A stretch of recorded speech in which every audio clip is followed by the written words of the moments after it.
প্রিয় ভোটার, আপনি এই দেশের মানুষ, আপনি এই দেশের শক্তি, আপনার অধিকার আছে, আপনার স্বাধীনতা আছে। আজ সেই স্বাধীনতা নিয়ে কথা বলার সময় এসেছে।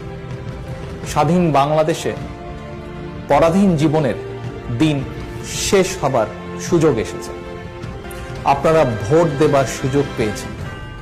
এই ভোট অন্যায়, অবিচার, অত্যাচারের জবাব। তাই আপনাদের কাছে একান্ত অনুরোধ, সকাল সকাল ভোট দিতে চলে যাবেন।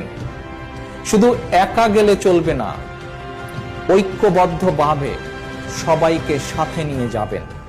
আপনার পরিবারের যে সকল সদস্য ভোটার, তাদেরকে সঙ্গে নেবেন। আপনার প্রতিবেশী, পাড়া প্রতিবেশী, বন্ধু যারা ভোটার, তাদেরকে সাথে নেবেন। সকলে একত্রিতভাবে ঐক্যবদ্ধভাবে যাবেন এবং যাবার পরে নিশ্চিত করবেন আপনার ভোট প্রদান।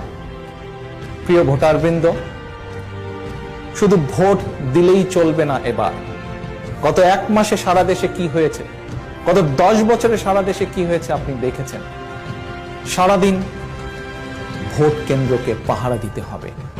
ভোট যেমন একটি মূল্যবান আমানত, আপনার ভোট কেন্দ্র হচ্ছে মূল্যবান আমানত। অবশ্যই ভোটের ফলাফল না নিয়ে ভোট কেন্দ্র ত্যাগ করবেন না। একটি দিন কষ্ট করে ভোট কেন্দ্র পাহারা দিন। ইনশাআল্লাহ বিএনপি আপনাদেরকে 5 বছর পাহারা দেবে।